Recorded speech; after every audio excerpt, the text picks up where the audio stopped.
There comes a moment in every woman's life when she stops waiting. She stops waiting for permission, for validation, for someone to choose her. She stops waiting for the right time because she realizes that time has already been ticking away. That moment is the birth of self-leadership. You see, most women are taught how to follow expectations, to follow traditions, to follow the rules that were never written by them, but always for them.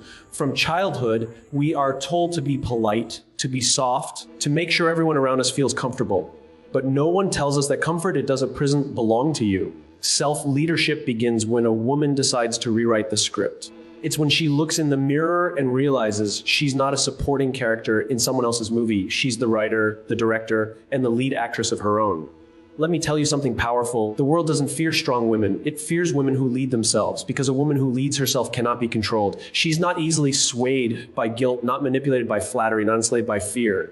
She walks with an invisible crown, one made not of diamonds, but of decisions. There's a story, not of fame or fortune, but of courage. A woman once said to me, "I feel invisible." She had a good job, a stable relationship, a quiet life.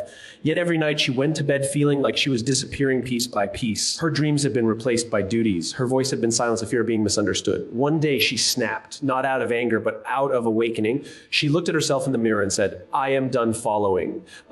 That day, she started leading herself one small decision at a time. She began saying no to what drained her and yes to what aligned with her. She didn't ask anyone for permission, because leadership doesn't begin with approval, it begins with accountability.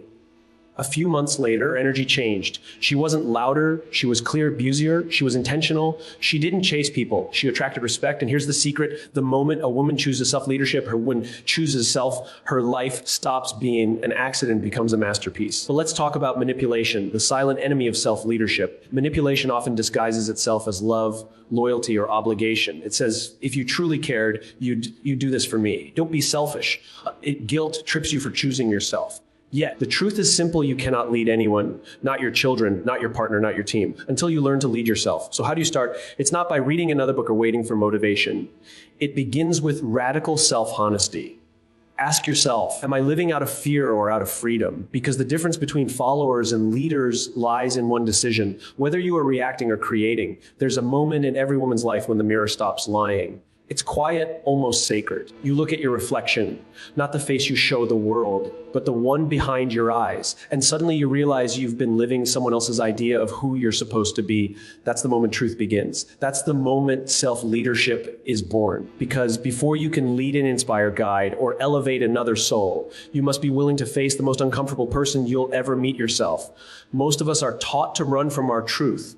We wear masks, smile through pain, pretend we're fine. We say yes when our spirits scream no. We stay quiet when our heart aches to speak. And slowly, without realizing it, we start to disappear behind the roles we play: the good loyal partner, the dependable friend, the perfect employee. But here's the truth no one tells you: you cannot lead from a lie. You cannot build a powerful life on foundations made of pretense. Because when you deny your truth, you disconnect from your power. When you hide your truth, you give others permission to define you. And when you ignore your truth, you lose the map to your own soul. Self-honesty is not about perfection. It's about courage, standing in the middle of your life, looking around and saying, this is not who I want to be anymore. It's looking at your habits, your relationships, your choices, and asking, am I doing this because it feels right, or because I'm afraid of what will happen if I don't? That question alone can change everything. Because sometimes honesty will break you before it builds you. You'll realize that the love you're clinging to is built on fear. You'll see that the job you've been working so hard for is actually killing your spirit. You'll admit that the version of you the world praises isn't the real you at all. And that's painful. But that's also freedom. You see, self-leadership isn't glamorous, gritty. It's not about having everything figured out. It's about being brave enough to say, I've been lost and I'm ready to find myself again. The truth will shake you. It will strip away every illusion you've used to protect yourself. But beneath that chaos lies something sacred: clarity. The kind of clarity that no external voice can give you. The kind that only comes from silence, solitude, and radical honesty. Most people fear honesty because it demands change. It forces you to walk away from what's safe, from what's familiar. It pushes you into the unknown where there's no guarantee except growth. But without that step, there's no only existence. Think about it. How can you lead yourself if you don't trust yourself? And how can you trust yourself if you're still lying to yourself? Self-honesty, not just about telling the truth, it's about living it. It's about aligning your choices with your soul's integrity. It's saying, I won't pretend anymore. I won't shrink myself for love. I won't betray my peace for acceptance. And yes, that will cost you. You will lose people who preferred your silence. You will lose environments that thrived on your compliance. But in losing them, you will find yourself. And that's the trade every powerful woman must make. When you begin to live in truth, everything changes. Your energy feels different, calmer, stronger, lighter. You stop chasing validation because you no longer need it. You stop comparing yourself because you finally trust your own path. You stop explaining yourself because truth doesn't require explanation. It radiates on its own. The woman who leads herself doesn't need to shout to be heard. She doesn't need to prove that she's right. She simply is, centered, grounded, and aligned. That's the quiet confidence of someone who knows who she is, what she stands for, and where she's going. But remember this, honesty isn't a one-time act. It's a lifelong practice. Every season of your life will demand a new level of truth. The truth of your 20s will not fit your 30s. The truth of your heartbreak will not fit your healing. And the truth of your old self will not fit the woman you are becoming.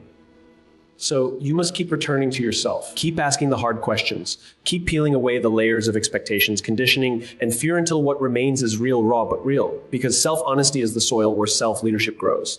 Without it, you're just pretending to be in control while secretly crumbling inside. But with it, you become unstoppable, not because you have power over others, but because you have mastery over yourself. And that mastery doesn't look like dominance. It looks like peace. It looks like waking up and knowing that every decision you make, every step you take, comes from a place of alignment, not anxiety. It looks like walking away from chaos and not apologizing for it. It looks like saying no without guilt, heist without fear, and I don't know yet, without shame. That's what real leadership feels like. Not perfection, but presence. Not control, but clarity. Not dominance, but direction. So if you want to lead others, start here. Start with the truth that scares you the most. Start with the voice inside that says, this isn't who I'm meant to be. Start with the part of you that's tired of pretending and ready to be free. Because when you choose truth over comfort, clarity over confusion, and authenticity over approval, that's when your true leadership begins. And once you've led yourself out of the darkness of denial into the light of self-awareness, no one and nothing can ever lead you back into the shadows again. There comes a time when a woman must draw a quiet, invisible line in the sand, a line that says, this is where I end and where the world begins. That line is not made of arrogance or ego, it's made of respect.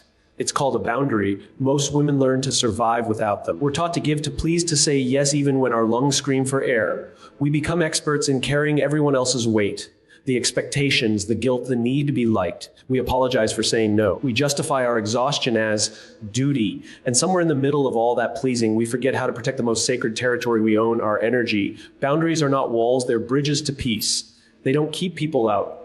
They keep your spirit safe inside. A woman who leads herself understands that every no she speaks is not rejection, it's direction.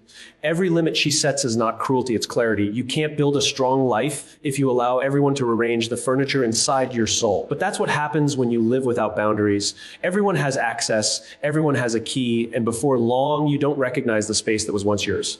Think about the times you've said yes out of guilt. You knew it would drain you, but you did it anyway because you didn't want to disappoint someone. Think about the nights you couldn't sleep, replaying conversations, worrying if someone was mad at you. That's not kindness, that's self-abandonment disguised as compassion. Real compassion starts with honesty, and honesty requires boundaries because love without limits turns into resentment, and service without self-respect turns into slavery. Every time you say hi to something that breaks you, you are silently saying no to your peace. And the truth is, you cannot lead yourself if you're constantly betraying yourself. Boundaries are not about control others, they're about controlling access to you. Not everyone deserves a front row seat in your life. Not every opinion deserves to live rent free in your mind. Not every invitation is an obligation. When you finally understand that, your life becomes lighter. A self-led woman doesn't explain her boundaries like a lawyer defending a case. She simply honors them. She knows that the people meant to walk beside her will never be offended by her self-respect. They will see her boundaries not as rejection, but as reflection, a mirror showing them how to love her properly. The truth is, boundaries are a test of love, not just others' love for you, but your love for yourself. It takes courage to say, I will not allow this energy in my life anymore. It takes strength to walk away from chaos when chaos feels familiar. It takes wisdom to realize that protecting your peace is not selfish, it's sacred. There's a kind of power that comes when you stop chasing approval, when you stop explaining why you need space, when you stop negotiating your worth, That power is quiet, but it radiates. You walk differently, you speak slower, you breathe easier because you finally know not everyone gets access to your light. And that's what true leadership looks like. It's not about dominating others. It's about mastering your own presence. It's the art of deciding who gets to influence your emotions and who doesn't, because the moment you give that power away, you lose the ability to steer your own life. Many women fear setting boundaries because they think it will make them unkind. But the opposite is true. When you lead with boundaries, your kindness becomes cleaner, purer. You give not out of pressure, but out of choice. You love from fullness, not from emptiness. There's nothing divine about exhaustion. There's nothing noble about self-betrayal. The world has glorified the image of the woman who gives till she breaks. But true leadership flips that story. True leadership is giving from strength, not from depletion.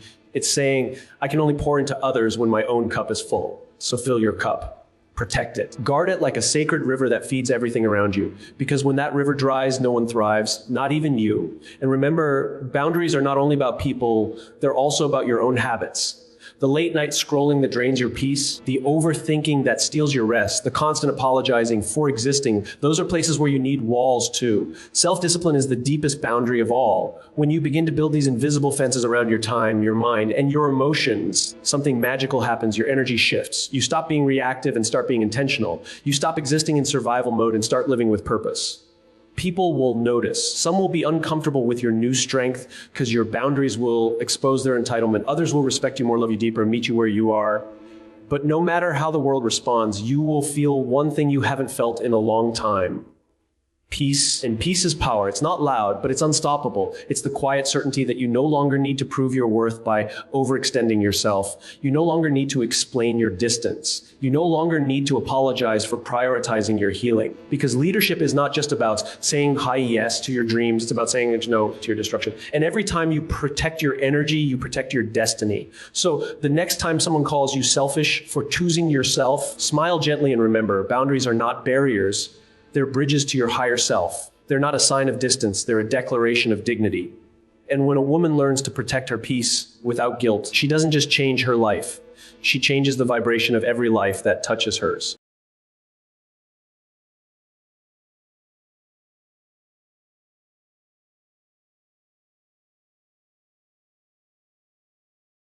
There is a moment quiet but life-altering when a woman finally whispers to herself, I choose angry, not because she's given up, but because she finally understands that saving everyone else while abandoning herself is not love, it's loss. It's loss. For years, we're taught that choosing ourselves is selfish. We're told to compromise, to sacrifice, to pour until our cup runs dry. We wear selflessness like a badge of honor, even when it's bleeding us from the inside. We stay in spaces that drain us, relationships that use us, and routines that suffocate us, all because we fear being called too much, too distant, or too independent.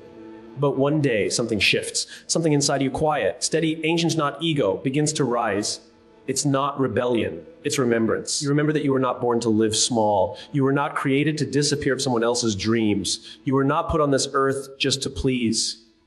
You were placed here to be. Choosing yourself is the most revolutionary act a woman can commit in a world that profits from her doubt. Because the moment you choose yourself, you stop being easy to manipulate. You stop chasing approval. You stop apologizing for your light. And that terrifies the world that once fed on your insecurity. When you choose yourself, you break patterns that have lasted generations. You end the legacy of silence.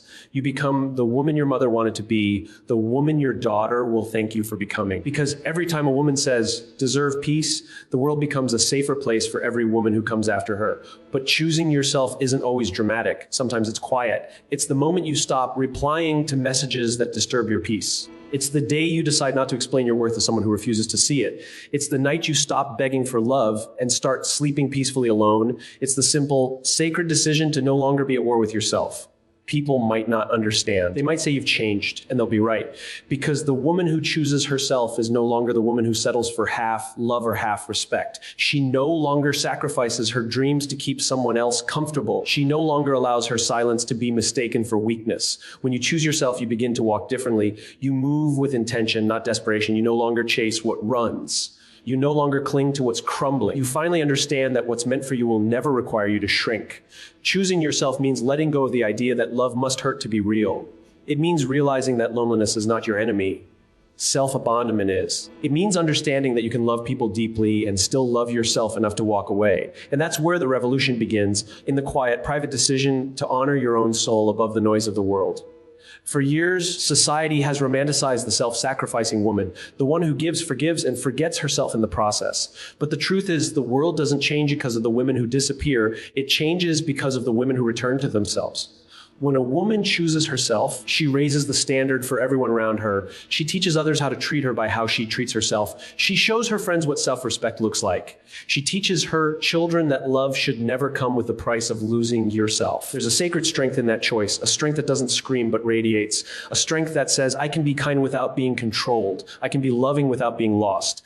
I can be gentle, be powerful. Here's the stiddo. When yours the truth, when you choose yourself, you don't lose love, you redefine it. The relationships that were built on neediness fall away, but the ones built on truth begin to bloom.